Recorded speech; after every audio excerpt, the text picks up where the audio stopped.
hard when you don't even have any.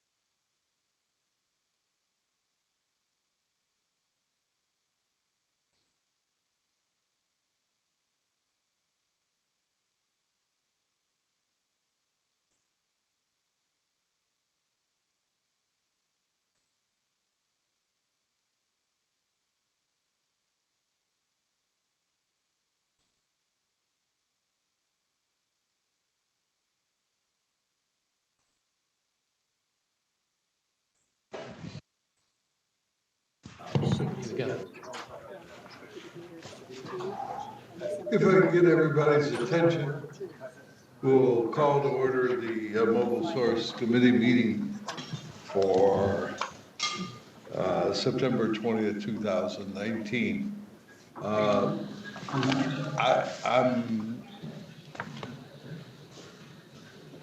think we have a quorum. We do have a quorum. Yes. Would the clerk call the roll for a quorum? Mayor Mitchell is absent today. Supervisor Bartlett? Here? Mayor Mitchell? Mayor Mitchell? Mayor Mitchell, she'd be a little late, but she's coming. Supervisor Perez? Supervisor Rutherford? Present. Dr. Burke? Yes. Do you have four? Do we have a quorum? Do you have four? Yes. Okay. Then we'll start with the update. Dr. Burke, it's Supervisor Bartlett. Could you move that glass of iced tea? Because that's all we can see on our screen. Oh, okay. Thank you so much. There's a lot of people who thinks that's a improvement.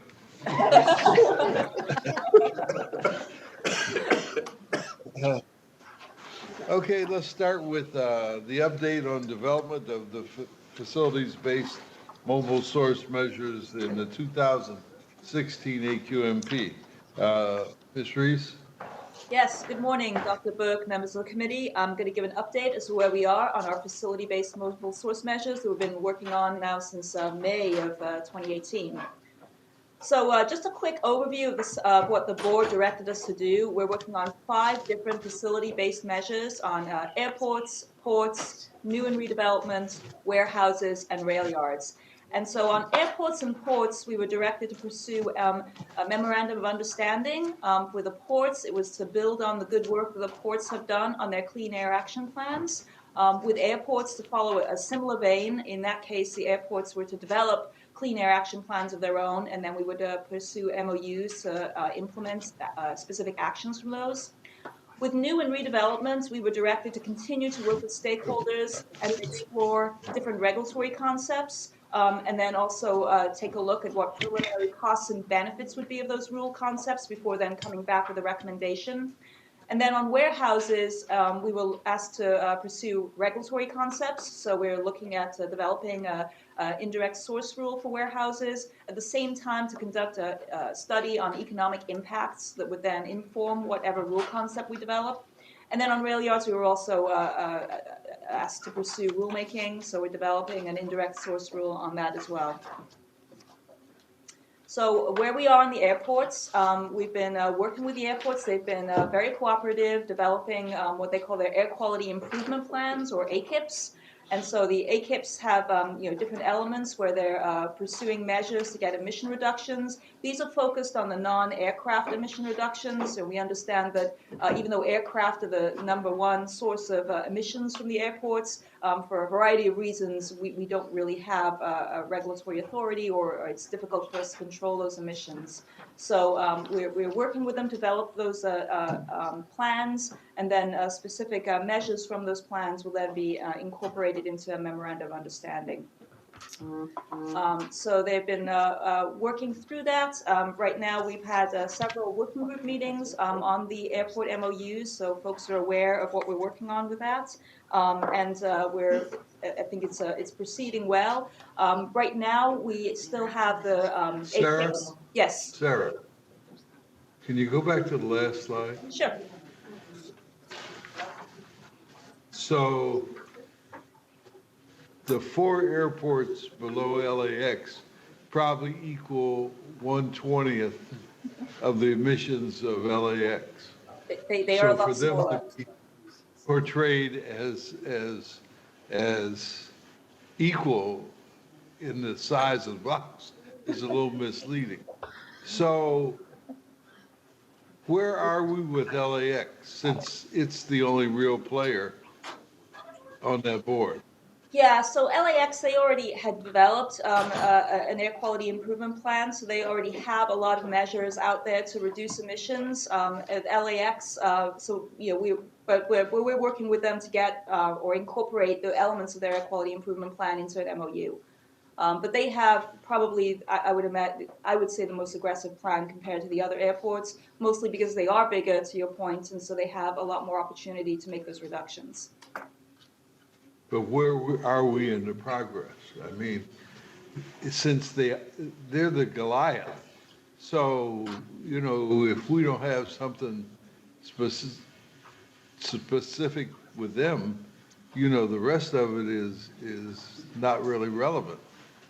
LAX is definitely leading the pack, and we're close to having an MOU together. My next slide addresses sort of where we are with the schedule on that. But MOU is LAX is definitely leading the pack on that. Okay. So do you have a time frame on their agreement? Sure. So if I can go to the next slide, we can bring the slides up. We could talk about the schedule a bit. So we were seeking to release our preliminary draft staff reports with the draft AQIPs and MOUs for all of the airports. Right now, those AQIPs are still in draft form, so we're working with the airports on that, but we will be releasing them soon. We do have a public consultation meeting scheduled on the 10th of October. Continuing with our working group meetings, and then we are planning to bring this back to the board for consideration in December of this year. So we'll be having this finalized by the end of this year, and then submitted to CARB and EPA, where we can proceed then with getting SIP credits for those emission reductions. But there were 5 airports on there, weren't there? There are 5 airports, yes. LAX is definitely the largest by far, but there are 5 airports that we're considering. But on October 15th, there's 4 airports. Fourth working group. No, that's a first working Oh. group meeting. Yeah. Fourth meeting. Yeah. Yes. Okay. Okay. So that is where we are on the airports. With no further questions, I will move on to the ports. So again, we've been working with the ports in looking at different elements of their Clean Air Action Plan and incorporating that into a memorandum of understanding. We've also had a technical working group process that we've been proceeding with to effectively develop the methodologies that we'll use to quantify emissions and the emission reductions that we're getting out of the different measures. We've had several working group meetings already with the on that MOU, and then we have another meeting scheduled in October to discuss that. So specific CAP measures that we're looking at, the Clean Trucks program is really the cornerstone of the port's Clean Air Action Plan. That's the one that's going to get the most emission reductions, while ocean-going vessels are the largest source of emissions from the ports. Again, for a variety of reasons, it's very difficult for us to control those emissions. So the real focus is on the Clean Trucks. The ports are working on developing a clean truck program that is being informed by a truck rate study that they're working on right now to figure out, you know, what an appropriate rate would be to charge for trucks that also doesn't have any impacts on cargo diversion or other concerns. So that truck rate study was supposed to have been released in June of this year. Ports ran into a little bit of trouble with that, so that's being delayed a bit. And so that's subsequently delaying our MOU adoption, because we really need to figure out what that truck rate is going to be before we can proceed with the MOU. So And then I think our executive officer has been having discussions with the executives at the ports, and I think you might want to say a few words at this point. Yeah, but don't all the way, you know what I mean? Not all the way, because then I get lumped in. Excuse me, Supervisor Perez, can you go ahead and put yourself on mute, please?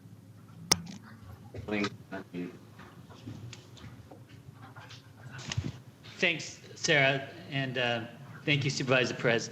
So I just wanted to add, as Sarah had said, we've been having monthly phone calls at the executive officer level between Long Beach, Los Angeles, and ourselves. And as Sarah noted, the truck rate study was to have been completed in June. It's been delayed. They want to be able to take their study, which apparently is in draft form at this point, to their board. By doing so, they would do so in November. It's delayed hours, but in discussions with the executive directors on Wednesday, I'm optimistic that I think we have a way forward. I don't want to say too much other than the fact that right now we're evaluating where they would be and what it would actually mean for us in terms of emissions.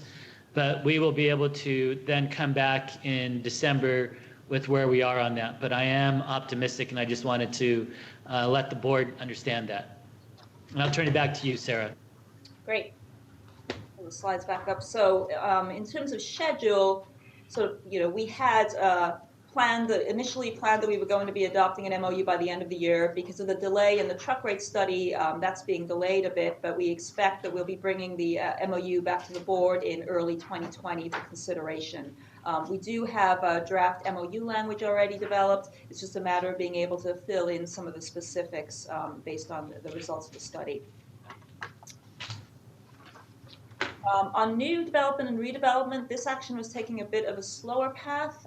So this is, when the board at the time directed us to continue to look at regulatory concepts, but also express concerns that there would be impacts on affordable housing, there might be some impacts on real estate prices, and then other economic impacts.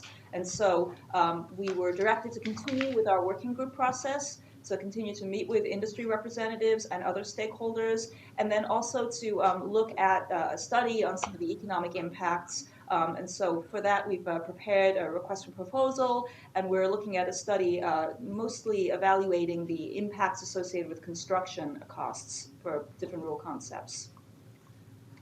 And so this RFP is, we've developed this at this point, it's going out for 60 days. And so we will be coming back to our working group to present the results when we get that. But then we'll continue to work with our working group to talk about different concepts and flesh that out. And then one concept we are looking at for this particular facility-based measure is this idea of CEQA air quality mitigation fund and programs. And I think I've mentioned this in a previous update, where this is an idea of where we can focus on ozone precursors, because we're focused on getting ozone emission reductions from this.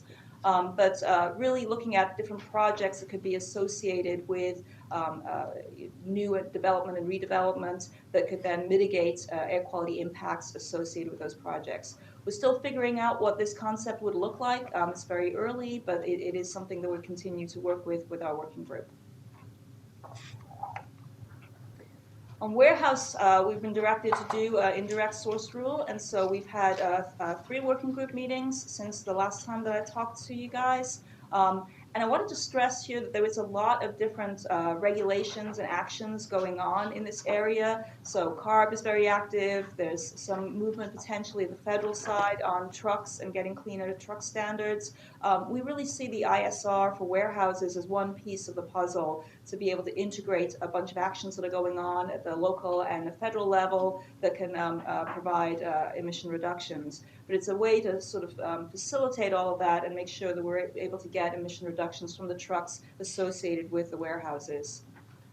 And some examples of where you've been able to pull to, or a bunch of different policies have come together to be able to get rapid deployment of cleaner technologies. And we look at the example in California and the share of light-duty plug-in vehicle sales. We lead the nation. It's growing very rapidly. A better example is probably looking at what's happening in China right now, in Shenzhen, with a massive deployment of zero-emission vehicles. But it's really about having these different policies coming together to be able to drive that deployment of new technology.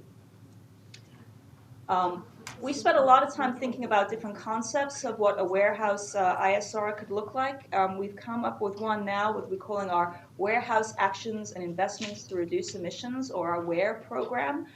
This is a program that basically offers a menu of actions or investments for facility owners and operators to be able to implement. So it's a little bit like a LEED system, if you're familiar with that, for buildings, where there's a menu of approaches, and then buildings can be certified to certain standards for energy efficiency and sustainability.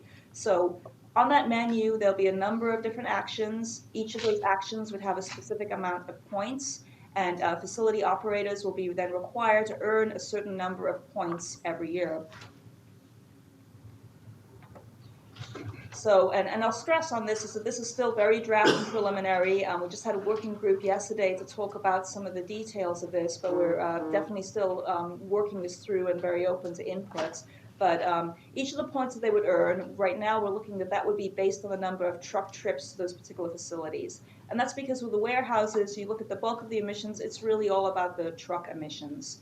So the points would then be based on metrics that we would establish for each menu item.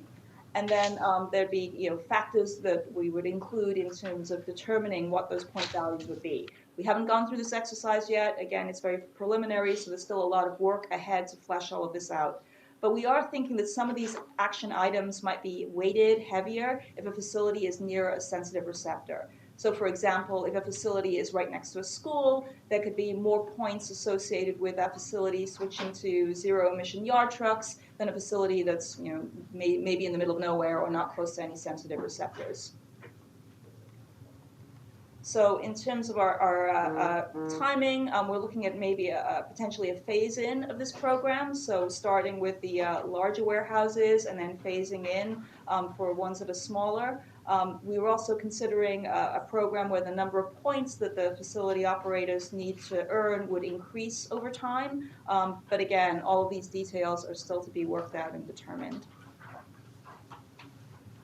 So we've had some preliminary feedback on this concept. As you can imagine, everybody's very eager to see the details.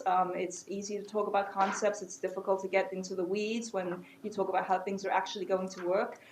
We have had some tentative support from our community stakeholders on this rule concept.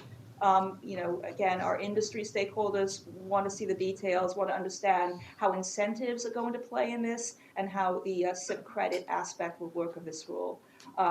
We still have, as I mentioned, a lot of work to iron out the details of this, and so we are recommending that we would bring this proposed rule to the board for consideration in May of 2020, so that gives us a little time to continue to work with our stakeholders and to develop these concepts.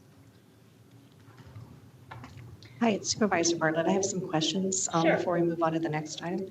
So I know we were still in preliminary stage here, and you're going to get something more definitive in May of 2020. But how much emission reductions do you expect to see as a result of any potential implementation? I think that's still to be worked out in terms of what we can get with the stringency of the rule. We're still crafting what that could look like. But definitely, trucks are a very significant component of the emissions that we see in our area, and certainly the trucks of the warehouses are a big slice of that. But we still have to go through the rule process and see what level of stringency we can achieve. Okay, and so the point system hasn't really been defined yet, and we don't have the conversion to convert the emission reductions to points, and then will the facilities get any of the SIP credits? There's just a lot of unknowns when I was reviewing this particular item, and I know that there's still some critical details to be let us know what they are to move forward on this program, because I think this is probably, out of all of the different items here, was the most confusing to me. There's a lot to be worked out still. You're absolutely correct. We spent a lot of time thinking about different concepts and trying them out. This is one that we've settled on fairly recently, so that's why there's not a lot of details yet, but we're definitely working on that. Okay, because depending on the kind of program that ends up being implemented, with these potential rules, they can have significant impacts on the facilities. And the warehouses, I don't know if they don't necessarily have complete control on the type of vehicles and emission standards and such that come into the warehouse area. And so we don't want to hamper the progress with regard to the vehicles coming in or not coming in just because of the credit situation and they get penalized. These are warehouses where we have a great deal of goods movement going on to the ports and to other areas across the United States. So this is something that I think we'll be watching very carefully. Yeah, you're absolutely correct. And one of the reasons why it's taken us a while to get to this concept is we've been working very hard to better understand the business models associated with warehouses. And as we've developed our understanding on that, recognizing that the diversity of models, that many of the facilities, they don't own their fleets, they have limited control over their fleets. And so coming up with an option that has a menu and different options associated with that menu seemed a better way to go to accommodate those different business models. Okay, well, I look forward to getting more information on this plan. Thank you. Great. In keeping, yes, Mayor Mitchell or Councilwoman Mitchell or whatever you are. I'm the title mayor. is at the moment. Okay. I had a question on the warehouse ISR. You're developing this point system, but the presentation didn't take it the next step, which is what do you do with the points and how does the whole thing work together? I think there was going to be fees imposed somewhere in there, and then the mitigation fees could be going into a fund that would provide incentive monies. But could you explain that a little bit more in detail? Yeah, so one of the concerns with incentive funds is that if we have a regulation in place, some folks are concerned that that might, if they have a regulatory obligation to meet, that might then preclude them from being able to apply for incentive programs, because most of our incentive programs, they don't let you apply to them if you already have another regulatory obligation. So that is an issue that we've raised and we've talked through with the working group yesterday. We're still thinking through how that could apply, but it is something we're very cognizant of, and we know that's really important to the industry. We don't want to have the adverse consequence of, inhibiting turnover for the fleet. So we recognize that that's very important. I also want to mention that it was announced, I guess, yesterday or today that Amazon is going to buy 100,000 I was going to delivery trucks. And the producer of those trucks is a company called Rivian. 10,000 are to be in play very soon, and I think the 100,000 by 2030. So there's hope out there that people are going to voluntarily step forward. At least Amazon is going to, and that may spur some action by the other companies. And we see a lot of movement and a rapid advancement in technology for the trucks, and we're certainly seeing that in China these days. So I think there'll be a lot of change over the next few years. Okay, besides that, When you say you see it in China a lot, you mean you see it in the area that you visited. China's an immense country, so you don't really know if in fact it's a national program or not. so it's a fair point. Yeah. So if a person who owns a business buys an electric or a clean vehicle and wants to get points, it seems to me there's less of incentive to do that if I'm not near a sensitive receptor, since I get less points. So we're still considering that concept. I mean, it's one of the items that's been raised to us by stakeholders. Something they're interested in is having this weighting if you're close to a sensitive receptor. We haven't settled on what that looks like or whether we're going to proceed with that, but it's one of the things that we're considering at this point. Are you also talking to future developments of warehousing? Because it's like Supervisor Bartlett says, those who are established have very little control over the vehicles that come in. But if you're working with those that are being proposed to be built, you can regulate it and encourage them in an aggressive manner to have cleaner vehicles come in. That's Are we fair, reaching yes. out to those? Can I please get a list of the new uh, uh, developments for warehousing that you're reaching out to? I'd like to speak to some of them myself, see what their reaction is. We can provide that. Oh, okay. Have you, is that the conclusion of your presentation? or do I'm you going to have talk about rail yards. Okay. I have some warehouse questions. Okay. Oh, okay. We have our supervisor, Rutherford, who would like a warehouse question. I have a bunch of warehouse questions. We had talked about doing an economic study on the impact of this particular regulation. Where are we with that? Yeah, so we are conducting that economic study. We still we need to get the results of that in, but that is something that we were directed to do as part of this, and so we still need to look at those results and process those. When do we expect that? Yeah, it's probably another couple of months. I understand there was a long meeting yesterday in the working group. Could you make available to us the slides from that? I understand they were very informative. Absolutely. And just to be clear, to distinguish, your previous item was on new construction. And in the discussion of this, you're talking about applying these rules to existing warehouses as well as new construction. So that is one of the items we're considering is this kind of the scope of the rule, but I think right now we would consider that this rule would apply to existing warehouses as well as newly built warehouses. That's just going to be incredibly fraught. And to also consider then, how long do the credits apply? I mean, if someone is in one location and they get some credits or points and then they move, how long do those points last? When do they move with? There are a lot of details. That is actually something that we talked about in our working group yesterday. We haven't settled on answers on that, but these are, we're in the mode of identifying issues that we need to be able to resolve in the rulemaking. And the other thing I'm interested about, in our county, we have a point system right now for a whole bunch of environmental incentives. So if we as the land authority are requiring them to choose from a menu and do certain things, do they get credit for those things with you, or you would require a whole different set?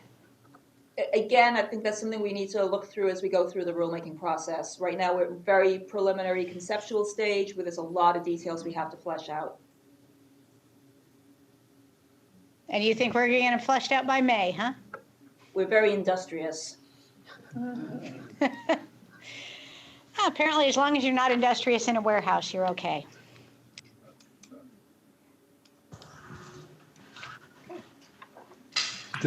Are there any other questions before we move on to the rail presentation? Okay, Sarah, then we'll go on to the rail presentation. Great. So let me put the slides back up on rail. So we've been working, it's again, a bit of a slower schedule on rail yards. We've been spending some time to work with the different rail yards. We've visited their facilities to better understand, what's going on, what their businesses are. One thing that we have gotten is that they've provided us updated emission inventories for the 5 rail yards that are in our district. Which is important because we hadn't really had an update in over 10 years. And so being able to update that emission inventory for diesel particulate matter, as well as to get an inventory on NOx, is very important so that we can better understand the different source categories of emissions and where there may be some opportunities. From this emission inventory that we received, and we're still going over it to better understand it, but it does look like there have been substantial reductions in diesel particulate matter over the last 12 years. These are coming mostly from the non-locomotive sources. So we're still reviewing this analysis and seeing what it looks like. But I have some charts here just to give you an idea of and this is for diesel particulate matter. Again, this is a self-reported emission inventory, so we're still evaluating it, but it shows that there's some fairly substantial emission reductions that have been achieved at the different rail yards over the last 12 years. So in terms of next steps that we're looking at, again, still trying to figure out this emission inventory and what we think of it. We are planning a joint workshop with CARB in the community to discuss different rail strategies and how CARB and our district can work together to develop something. We are targeting to have come back to the board by the end of 2020 with a rule for rail yards. One concept is that we may be using some of the same approaches that I've just discussed for warehouses. They could also be applicable to rail yards as well, and so that is something that we're thinking about. So just a summary of what we have upcoming on airports. We are hoping to be able to come back to the board in December with MOUs for that. With the ports, once the ports adopt their truck rates, which we believe will be happening in November, we'll be coming back to the board in early 2020 for consideration of an MOU. On new and redevelopment, we're releasing our RFP coming up in October, and then we hope to proceed then with our working group process on different regulatory concepts. With warehouses, coming back to the board in May of 2020, and for rail, we'll be coming back in December. And with that, if there are any extra questions, I'd be happy to answer them. Hi, Dr. Burke, this is Jill Wynot. I just want to let you know, so far we have 7 requests to speak cards on this item. And so if anybody. And we have one here. And if anybody else wants to speak, if you could please fill out a blue card and hand it to this nice lady here, we'll put you in our queue. Thank you. And I'm sure Supervisor Perez has a couple where he's at. Is that true? Oh, yeah. Super. They're right here. They just joined me about 10 minutes ago. And we welcome everybody. We Yes, welcome we everybody. So, I think they got, I think you want to say something as well? We'll line them up as well because they also want to say something, I think. okay, great. We'll get back to you and let them speak. Okay, thank you. Okay, at CCA, Okay, so we have first speaker is Alice Weschelberger. Alex?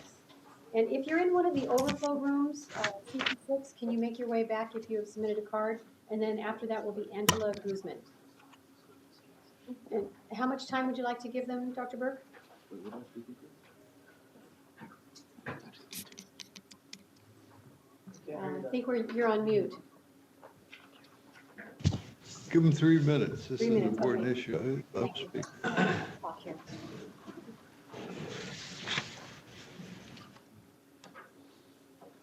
Go ahead. Okay. Thank you. Hello. Ground level ozone is a catastrophic public health risk with the egregious ability to contribute to many physical ailments such as asthma, elevated rates of infant mortality, and low birth weight, but can also monumentally increase the possibility of contracting Alzheimer's. A 2017 study by USC titled Particulate Air Pollutants, APOE Alleles, and Their Contributions to Cognitive Impairment in Older Women and to Amyloidogenesis Experimental Models provided evidence that exposure to diesel soot and other variations of fine particle air pollution was revealed to correlate with an increased risk of dementia and Alzheimer's. Health data was collected from 3,647 women ranging from 65 to 79 years of age, were collected in 48 states between 1990 and 2010. The results were horrifying. Elderly women living in areas of the U.S. where fine particle air pollution exceeded federal health standards were twice as likely to develop these diseases, with a 263% increase for women already facing a genetic predisposition for Alzheimer's. If these findings are in any way indicative of the general population, then air pollution has the possibility of being liable for about 21% of dementia cases in the U.S. The next part of the study involved examining the brains of female mice already carrying the Alzheimer's-associated genes after being exposed to controlled amounts of fine particle air pollution for a duration of 15 weeks. The exposed mice were 60% more likely to have amyloid plaques associated with Alzheimer's disease in their brains than those not exposed. I just wanted to conclude real quick with a statute, actually. The Lewis Presley Air Quality Management Act, Section 40402, subsection B states that the South Coast Air Basin is acknowledged to have critical air pollution problems caused by the operation of millions of motor vehicles in the basin, stationary sources of pollution, frequent atmospheric inversions that trap aerial contaminants, and the large amount of sunshine that transforms vehicle and non-vehicular emissions into a variety of deleterious chemicals. It's codified into our law that our air pollution in this area is complete garbage. So I just wanted to bring that to your attention. Please, really just take care of that. Thank you. Thank you. I really appreciate your testimony. You hit on a point which I've been thinking about myself for about a year and a half. We have a brain and lung institute that we encourage that's discovered air pollution, this damages in all kind of organs, including the transfer to babies in the fetus. So I've been looking for or waiting for an appropriate time to discuss with my colleagues about the expansion of that organization to include Alzheimer, because all these studies that are coming out from everywhere, all over the world, that says that air pollution is definitely a cause of dementia. So we are fortunate enough to have one of the top people in the United States of America, been on the cover of Time magazine twice, a doctor who's involved with it. So what you said this morning is very cogent. And I'm glad you brought that forward, because my colleagues need to be made aware of this and sensitized to this issue. So thank you very much for your testimony. Thank you, Chair. Thank you. So Angela Guzman, and then after her will be Diana Contreras. Angela, in the room? Come on up. Hi. Hi. Is this the mic? Yes, just go ahead and Okay. speak. No. Hello, members of the board. My name is Angela Guzman. I am the co-president of Students for Environmental Action, a student organization at the University of Redlands. We are actually organizing the climate strike at a city scale today at 3 p.m. in the city of Redlands. At this event, we are speaking on the IE's poor air quality, and I think poor is an understatement. At this event, because it is more than, so at this event, we are speaking on the IE's poor air quality. Because it is more than known, it is felt by everyone. Students coming from out of state and different cities telling me how much worse it feels to breathe here. I live in a home with other students who grew up in the IE. We all own inhalers. We grew up in underserved communities. Our communities are getting sicker and no one is getting richer. Hear me when I say we cannot afford near zero carbon emissions. And we have been waiting and waiting and nothing has been changing. Thank you. Thank you very much. Thank you for your testimony. Next. Diana Contreras, and then after her will be Angie Balderas. Members of the board, my name is Diana Contreras, and today I'm here to speak about the potential increase of poor air quality in the city of San Marino because of the Eastgate development. On August 8, 2019, the Federal Aviation Administration held their community hearing for the expansion of the Eastgate project at the San Marino International Airport. During the presentation for the draft of their environmental assessment draft of general conformity determination for the Eastgate Air Cargo Facility, the FAA stated that the AQMD stated that the proposed project will conform with the Air Quality Management Plan, AQMP, and the emission of ozone persecutors within the AQMD budget and dispersion modeling of CO and N2 demonstrated no exceedance of the federal standard. The reality is that Eastgate is not conforming with the air standards because this summer we had 85 unhealthy days. The Eastgate project is an example of how the industry continues to grow and our communities continue to suffer. It's the end of summer, and this is unacceptable. Thank you. Thank you. Angie Balderas. Before you start your testimony, Sarah, you see what she said is indicative of what you're working on, and my daughter, one of my kids, lives by LAX, and I know that, and so does my granddaughter. So I'm sensitive to those emissions, and that airport is growing like topsy. And I just don't. I'm involved with this district every single day, 7 days a week for 27 years. Okay. And I don't get the feel that we have, engaged with them to the degree that we need to.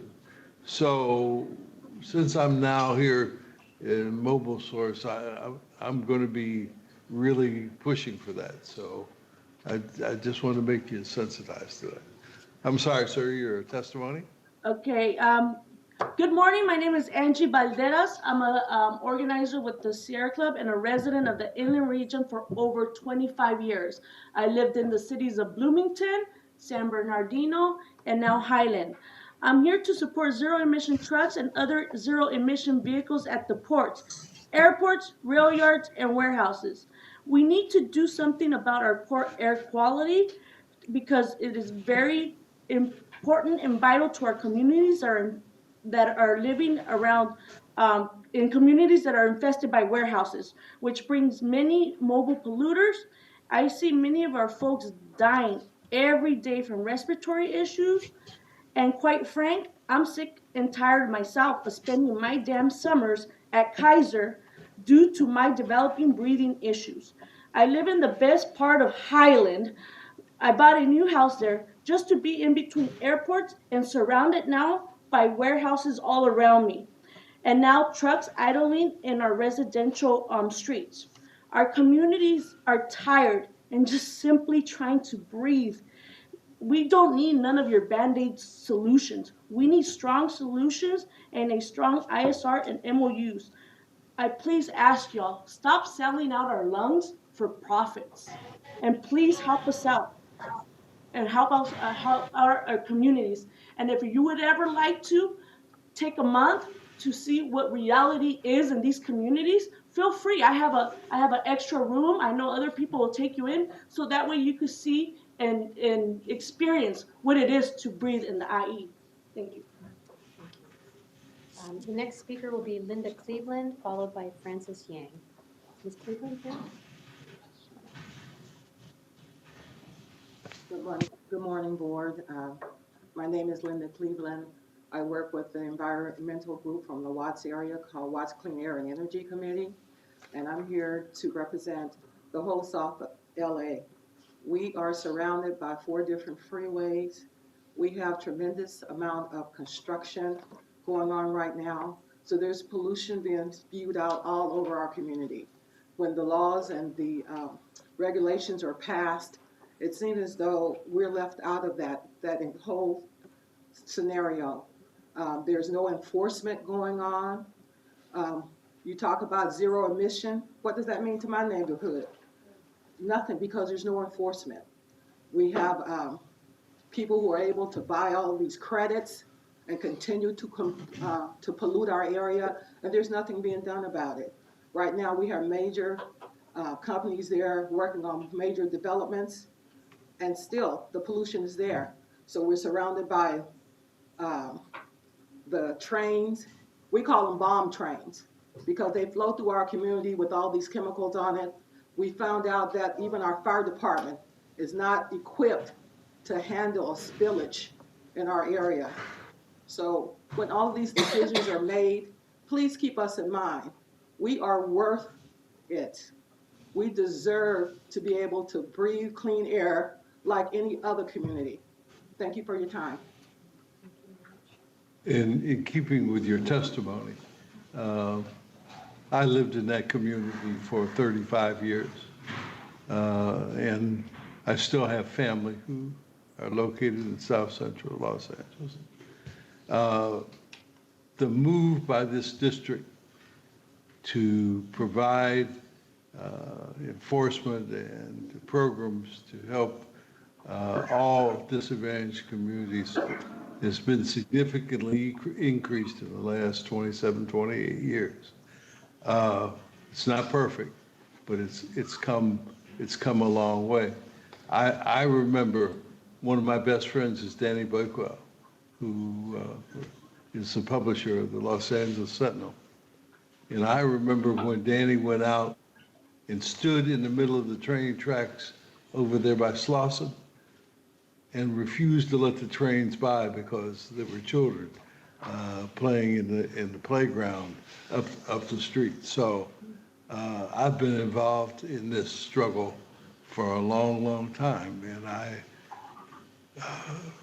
probably believe that I will be in it until I'm done in this life. So I hear what you're saying, but you're not forgotten, and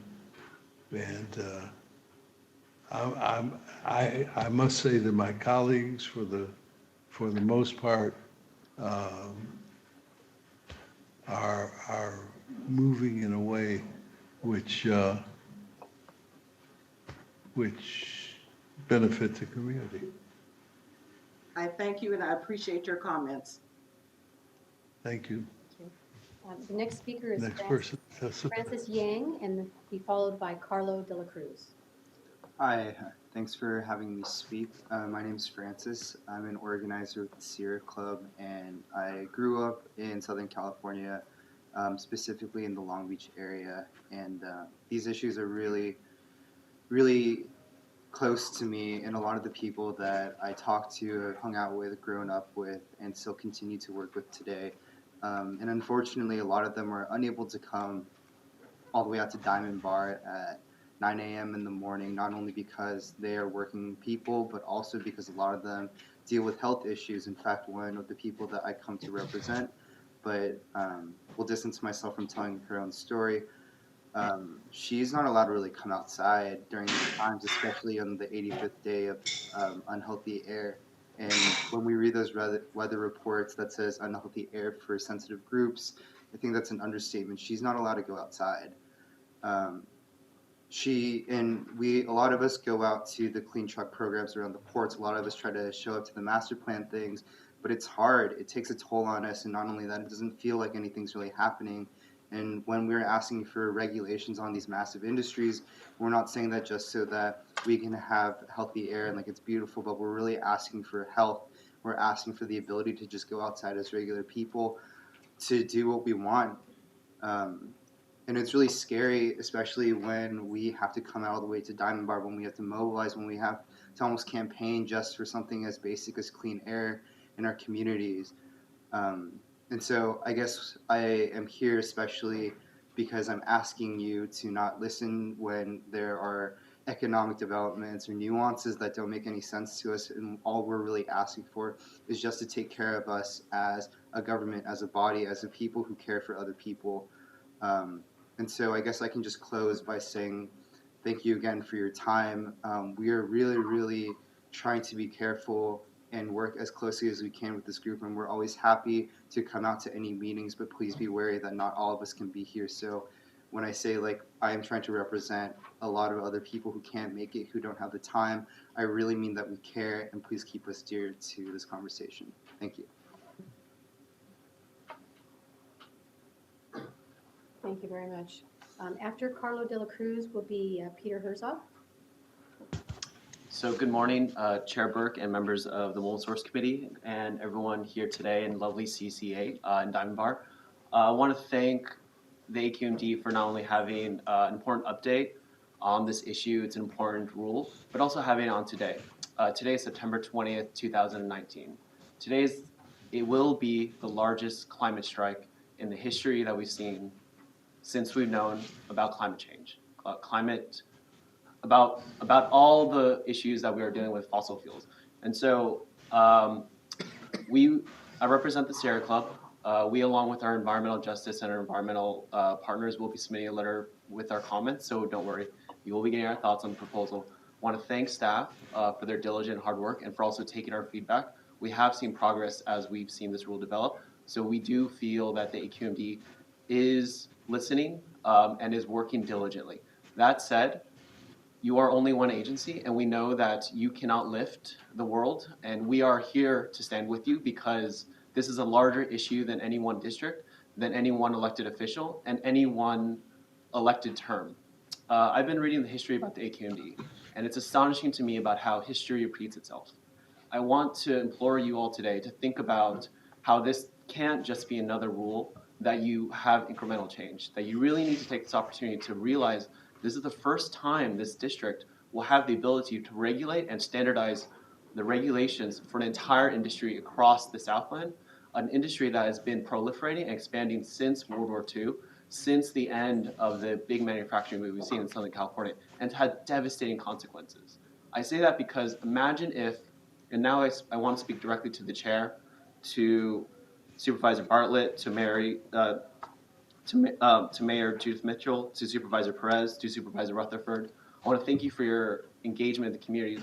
But imagine if your predecessors who sat on this board 10 years ago, 50 years ago, had the information you had today. To know that all we needed was a few pushes to push the market to find better solutions that didn't harm health as well as harm community, while also trying to provide productivity for the economy. We need to find better solutions, and we need to stop accepting half measures. Every single speaker you heard today will be spending their afternoon participating in the climate strike, putting their lives on the line yet again, because this is not an issue that they simply show up for and then get paid for and then disappear. This is an issue they do not get paid for. They are all volunteers. I volunteer many, many hours at AQMD meetings, and this is the issue that I care about most, because I know that it will be the issue that once you look back and you can see thousands of zero-emission trucks on the road, thousands of zero-emission vehicles at the ports, you know you've made a difference. So thank you for your time. Thank you for your hard work, and we'll be continuing to engage in this issue. So I want to encourage you to listen to all the speakers. Thank you. Okay, Thank you for your testimony. after Peter Herzog is Michael Munoz. Good morning, Mr. Chair, members of the committee. My name is Peter Herzog. I'm with NAIOP, the Commercial Real Estate Development Association. It's a pleasure to be here with you today again for another update on ISRs. As you know, this is actually a discussion that's been going on for close to 5 years now. Started back when we were looking at the AQMD and there were some initial conversations thereafter. And now we are looking at sort of a new concept that we came out last month, and we're happy to be part of that discussion. I certainly appreciated staff's comments, particularly the notification and comments that we're at a very preliminary stage after all these years, and everybody will continue to work on it. You know, I think it's important to note, and I certainly appreciate everyone's comments, that after all this time, we still do not have, you know, any information as to how much emissions might be reduced, how this could cause any kind of truck emissions decreases, how this, in the discussions over the years, there's always been a lot of discussion about SIP credit.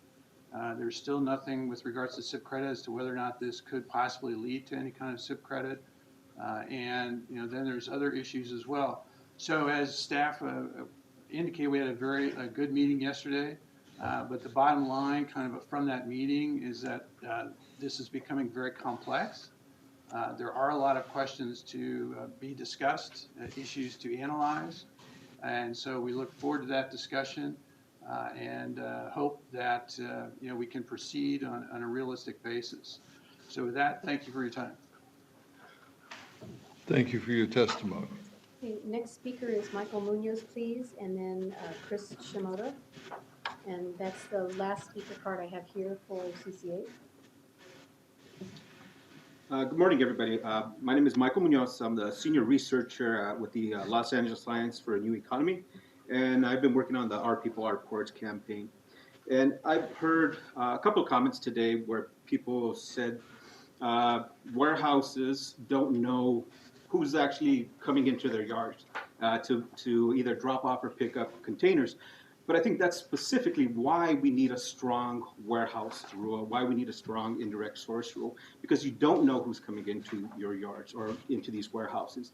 And specifically, I wanted to mention Next Trucking, who on a recent webinar, Freightways, their chief financial officer basically laid out part of their plan, which is they will have a fleet of clean trucks that will pick up containers, take it to their yard in West Long Beach, and they actually said trucks that are now no longer allowed into the ports because they don't meet the requirements of the Clean Truck Program would then be able to pick up those containers and take them to their final destination.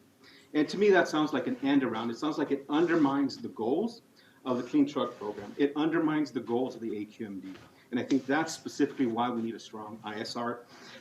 And we also need strong enforcement to ensure that every actor in the goods movement industry abides by all environmental and employment laws. So thank you very much. Thank you for your testimony. And then Chris Shimoda. Good morning, Mr. Chair and members of the committee. Chris Shimoda, California Trucking Association. And first, just wanted to thank staff for sticking out a very detailed 3-hour work group yesterday on the warehouse ISR. We dove way into the weeds and under the weeds yesterday. So as Sarah mentioned, I think there are a lot of questions left to be answered, a lot of details left to hash out. I just wanted to highlight one that's already been discussed today, but it was a very important point for us.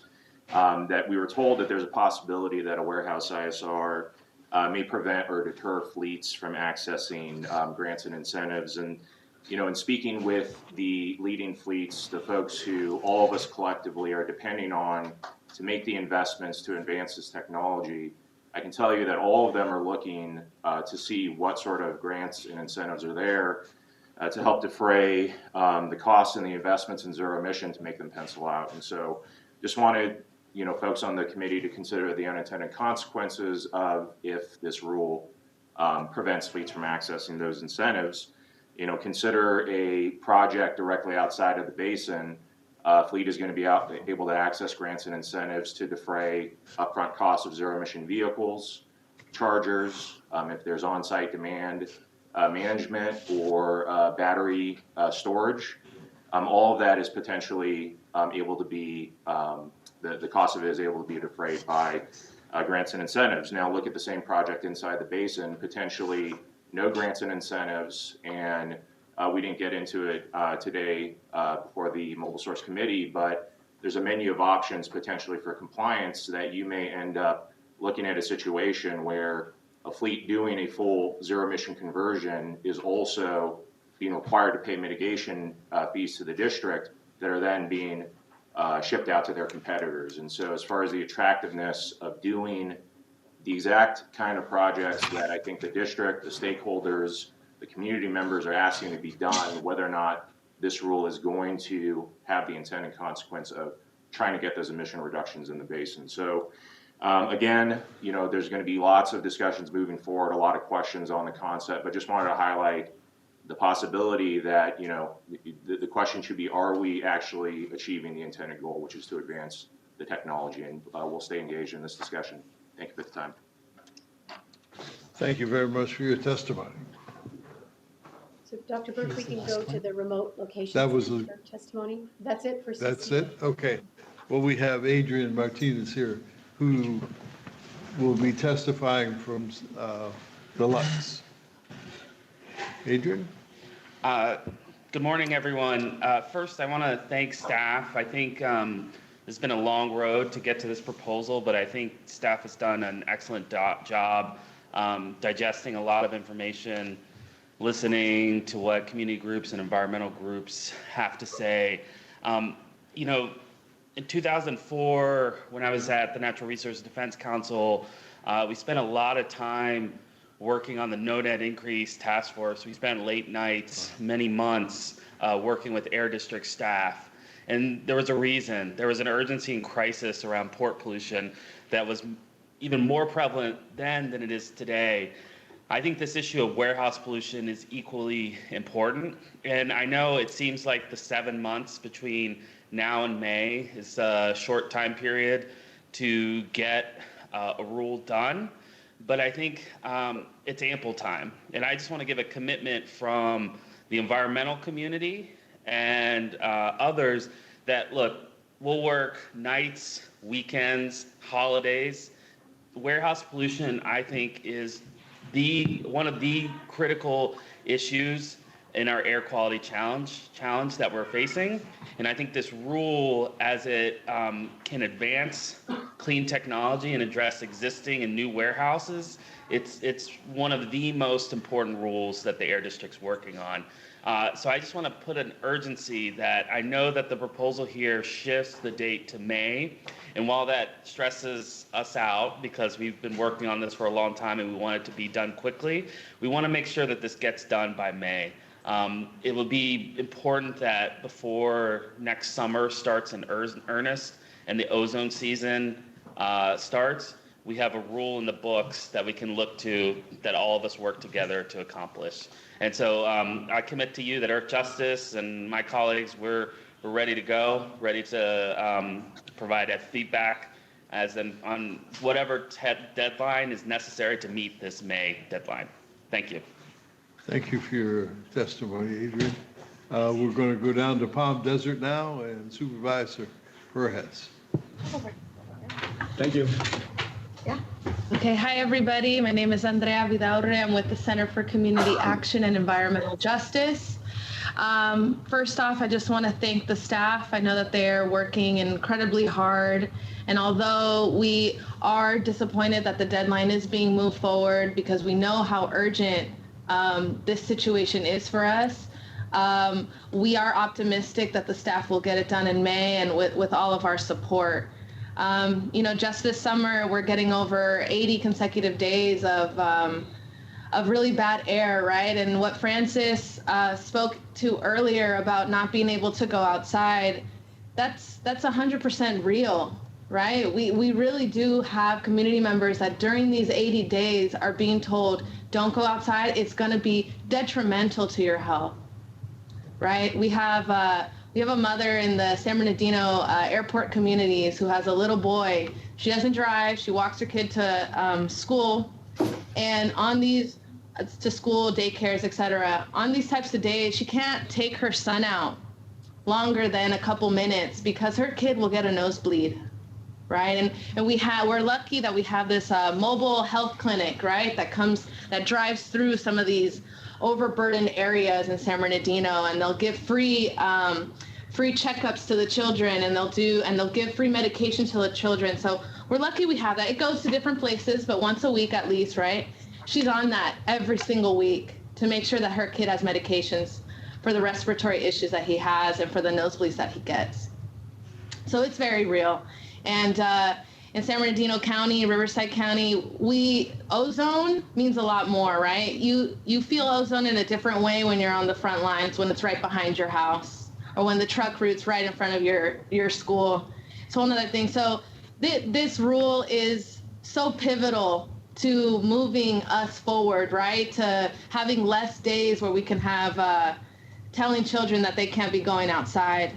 As you guys know, yesterday there was some pretty big news from the San Bernardino County, the region's largest private employer, Amazon, saying that they're going to be doing 100,000 electric vehicles, right?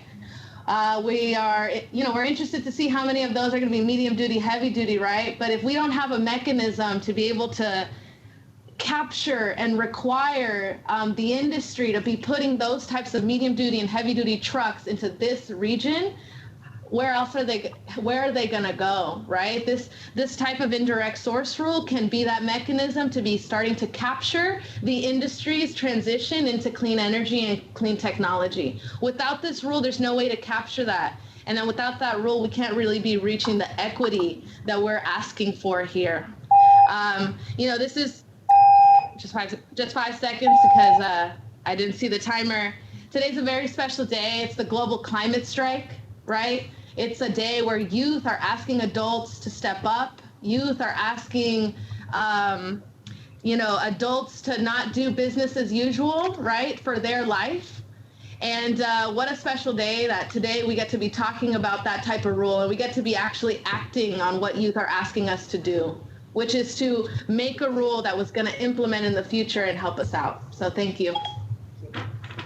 You know, what I can't understand about the demonstration today is why the school districts in Southern California didn't give those students who wanted to participate an opportunity or a method by which they can do that instead of saying you have to stay in the classroom.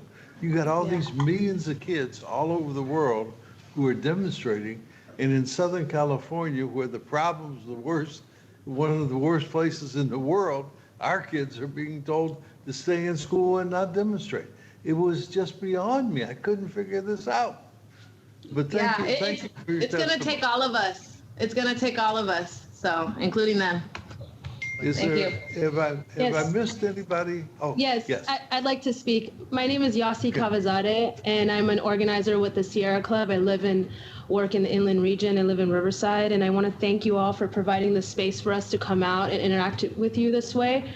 And I'd also like to thank staff on their hard work in drafting these rules. I've been working on this rule since I was a volunteer with the Sierra Club back in 2014, advocating for a strong air quality management plan, learning about the health effects and the air quality impacts when I moved to the inland region and felt them for myself. And I've been fighting for clean air protections with my community and my youth, so it's really great to be here today. And I just want to emphasize that the timing of this is really important.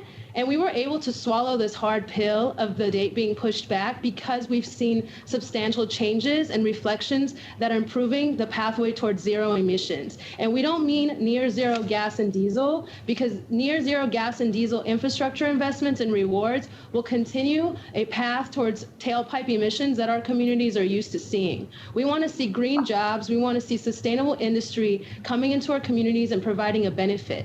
This rule has the potential to have the base, the community here that you see, benefit from an industry investment and an industry model that you are providing for the whole country. So there are still a lot of details, like I really want to echo and emphasize that haven't been hashed out. However, if we continue to work together, if we continue to have these dialogues, which AQMD staff is providing, we can. And yesterday's working group meeting took 3 hours. I was there. I usually don't attend those things. However, I felt like it was important to be able to pass on the information to our community. And there are a lot of interests that are scared because they've never had something like this shake their core values before. And the thing about fear I've learned is that that's where courage shows up. And I'm really going to emphasize that in times of fear, we have to act courageous. And what kind of legacy we want to build for our, not only our planet and the climate, but for our health out here in the inland region. Time after time, we see these big boxes being built up, whether it's Amazon or whether it's other corporations, and where are the community benefits? We just continue to see them being automated. And this industry is going to head towards that. So while we're figuring out how to reduce air emissions, which is great, that's also a pathway for new jobs to come in, because a lot of people are painting this rule as a job killer, as a tax to the industry, as a burden to our communities. And it's not that rule. It can be a tool to move our identity towards a market, towards a solution that can be community-based. And I just want to applaud everybody's role in putting that intention into place, especially the youth, especially the volunteers that have come time and time again every year. And most of our youth are planning today to figure out how to strike, because Chairman Burke, your point is on point. They're getting flack from their own teachers and their administrations and their schools for striking. So we're here today to really uplift and show you that this future is possible, and to really challenge you all where you're finding places of fear in yourselves to act on that fear with courage. So thank you so much for your time today. Thank you. Would the other gentleman there like to speak? No. I think we're good, Dr. Burke. Okay. I think you heard it all. Thank you for the invitation yesterday. I'm sorry? Thank you for the invitation yesterday. My wife was excited about it. My pleasure, Dr. Burke. And you heard it here. I appreciate the organizers coming out here, It reminds me of me 20 years ago. Sometimes we gotta like take some time to take a step back and recognize the fact that this is a good thing. Nothing wrong with that. Nothing wrong at all. Okay, do we have any other testimony at any other locations? Mayor Mitchell, do you have anybody at your location? None here. I don't want you to take that personally. But you know what? One of the gentlemen that was there was from Long Beach. And I want to mention that because the meeting was noticed here, we could have had people from Long Beach come here. It wouldn't have been such a long drive, and they're welcome to come to this location when the meeting is noticed here. I usually go out to Diamond Bar. but I've had a busy schedule this week, so I've noticed it here. And I believe the next time we meet, it's also going to be here at my city hall. So Great, just great. for people to pay attention to where the meeting will be located. Supervisor Rutherford, is there anybody at your location?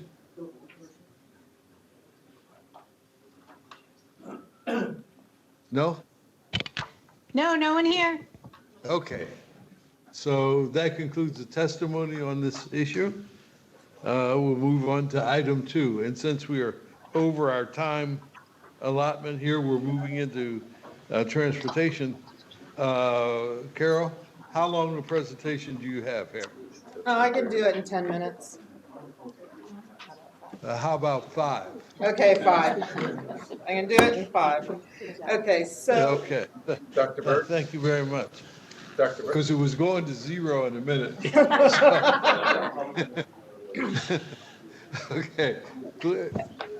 Dr. Burke, just to let you know, stationary isn't until 10:30, so we still have a little bit of time.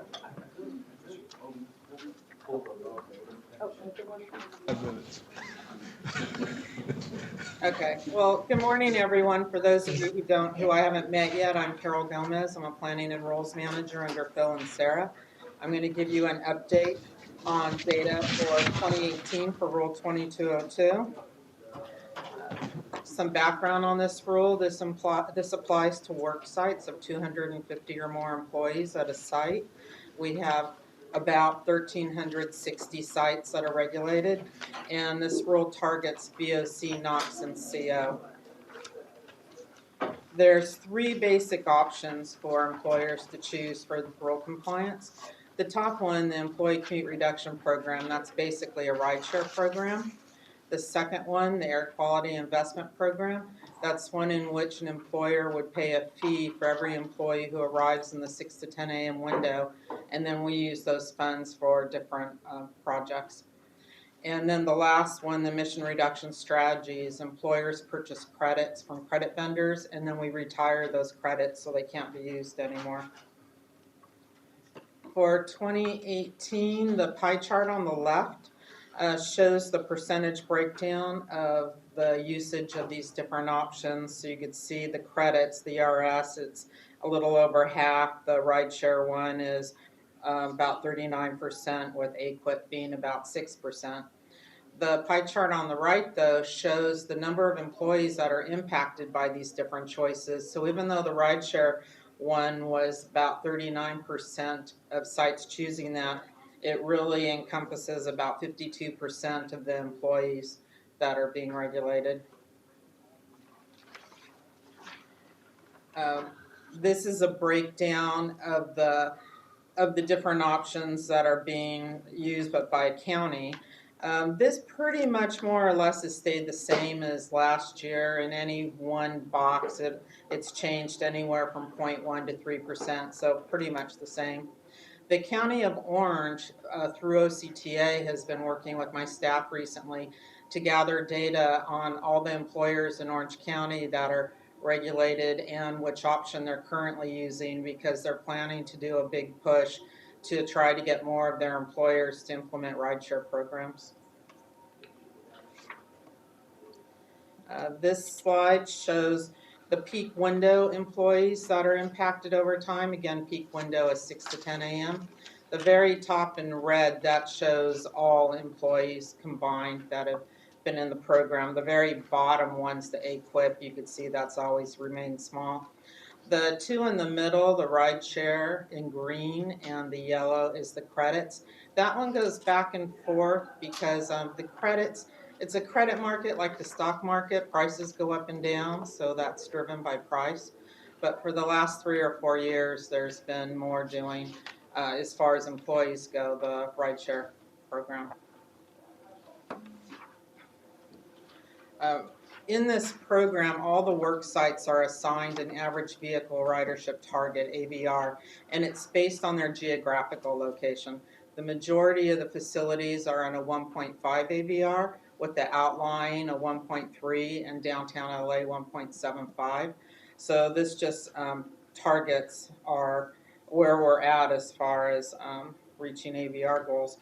In the beginning, where you just see one line, Back prior to 1995, all employers had to do a rideshare program. And then in 95, it was changed so that they were given options. So that top line refers to or incorporates all the different options, with the second one being the rideshare program, the ECRP. That blip that you see around the 2016 timeframe, it's not as dramatic as it looks on this slide. It's really only about a 0.05 AVR, so it's really small. But it does happen that during that time period, for whatever reason, employers were reporting more employees than prior or since. For emission reductions, again, we're targeting VOC, NOx, CO. It's showing the breakdown for tons a day for the different options. The very bottom that says target, that's referring to if every single plan was submitted to us met their AVR target, what they would achieve for emission reductions. But then if you notice the line above that, total achieved, we've surpassed all the targets. And the reason we've been able to do that and actually do that year after year is because the AQIP monies that we collect, it's given to TAO, and they've always done a really good job with funding programs that not only achieve the target, but always have exceeded the target. So we have a compliance component in this rule. So in 2018, there were 34 audits resulting in 14 notices to comply. The two notices of violation, one was for a plan that did not submit their credits, and the second was for a plan, well, a facility that just out and out didn't submit their plan. And we give them lots of opportunities. We're calling them and stuff, but they just didn't. Okay, so this rule, in addition to our original goal of reducing emissions, happens to have other benefits that have come along with it. So for the rideshare program, the ECRP, 100 facilities have adopted or implemented, I should say, EV charging stations. And it's also resulted in 270,000 annual reduced trips in 2018. That's a figure that the CTCs like. For the AQIP program, we've been able to, through TAO, to fund a number of different type projects. And then for the emission credits that are being used, a lot of them come from vehicle scrapping. So in 2018, 361 cars were scrapped. Going forward, we're working with our IM department on a program that currently, anyways, we're calling e-movers. And that will be for employers to be able to electronically submit their plans. Right now, we're still old school and everyone's submitting by paper, and then I have to have staff that are manually data entering all this stuff. So this is going to drastically cut back for us on the amount of data entry. And then for employers, it'll be much simpler for them to just be able to go online, fill out the information, and then push a button to send it to us. Also, we're going to be working on a online ETC, which is Employee Transportation Coordinator training course. Well, if you're doing the rideshare program, you're required to take this class. Currently, we hold the class twice a month, once here at our district, or our facility right here, and then the other one is somewhere out in our region. So this is going to give them another alternative where they won't have to physically go somewhere for the class. They can do it at their leisure online. And lastly, going forward, this rule hasn't been amended since 2004. So there's a number of things we would like to look at to do with it. We're always looking to try to streamline, particularly the rideshare program portion, the ECRP. We're also looking at for the rideshare, let me back up a second. If you're doing AQIP where you pay a fee, or you're doing ERS where you pay a credit, you're required to meet a specific emission reduction target. If you're doing the rideshare program, you're not required to. You just have to try to make progress towards a specific goal. So we want to look with how to deal with that shortfall. So we have some ideas on that we want to bring forward to the community. Also, the AVR right now is based geographically, but we're considering an idea of changing that where instead we base the AVR to follow along major transit routes. This hasn't been updated in 15 years, so all the strategies that are listed in the program need to be reevaluated and updated. We also want to take a look at the fee structure. And this rule, as with any rule, will be forming a working group, seeing what their input is on these kind of ideas, and then getting any kind of others ideas they have, which for sure they will. We haven't opened this rule up in a long time, but every time we have in the past, we get a lot of participation. So with that, I'll answer any questions, and I think I did it in 10 minutes. Questions? Do we have any questions? Thank you very much for the presentation. The next item would be Dr. Fine's item 3 and 4. These are just written reports that are to be filed, right? That's correct, Dr. Burke. Okay, then moving to item 5, is there any other business? Hearing none, is there any public comment there in CCA? No, Dr. Burke. Mayor Mitchell, do you have any public comment? Not here. Supervisor Bartlett, do you have any public comment? Not here. And Supervisor Rutherford?